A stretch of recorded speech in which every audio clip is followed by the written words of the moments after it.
আজ সকাল সকাল গাইজ হাঁটতে চলে এলাম। নিউ ইয়ার বলে কথা, আজ ঘুম হলো না, তাই সকালে উঠে হাঁটতে চলে এলাম। আর তাছাড়া সকালবেলা মর্নিং ওয়াক করার ব্যাপারই আলাদা গাইজ, সুগার প্রেশার সবই কন্ট্রোল থাকে। আর যেদিন আমি হাঁটতে আসি সেদিনে আমি এগুলো বুঝতে পারি গাইজ, সো ফানি।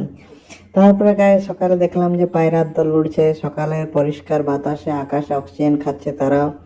তারপরে এখানে এই যে খেজুর গুড়ের থেকে রস বানানো হচ্ছে, খেজুর গুড় বানানো হচ্ছে গাইস। তারপরে এখানে দেখলাম একটা বুড়া লোক চান করছে, নিশ্চয়ই পায়খানাতে পা দিয়েছে। তারপরে আজ অনেকদিন পর শীতকালে সূর্যোদয় দেখলাম। তারপরে গাইজ এই গাছটা দেখতে পেলাম, ভালো করে তাকিয়ে দেখো, চাউমিন ঝুলে আছে। এটা চাউমিনের গাছ গাইজ, এটা থেকে চাউমিন তৈরি হয়। মজা করছি গাইজ।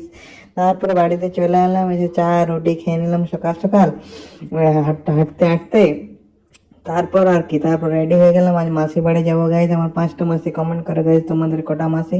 মাসি বাড়িতে আজ ভোজ আছে গাইজ। তারপর 1 ঘন্টা বাইক চালিয়ে পৌঁছে গেলাম মাসি বাড়ির ছাদে। তোমরা ভিডিওটা একটা লাইক করে দেখাচ্ছে পরে।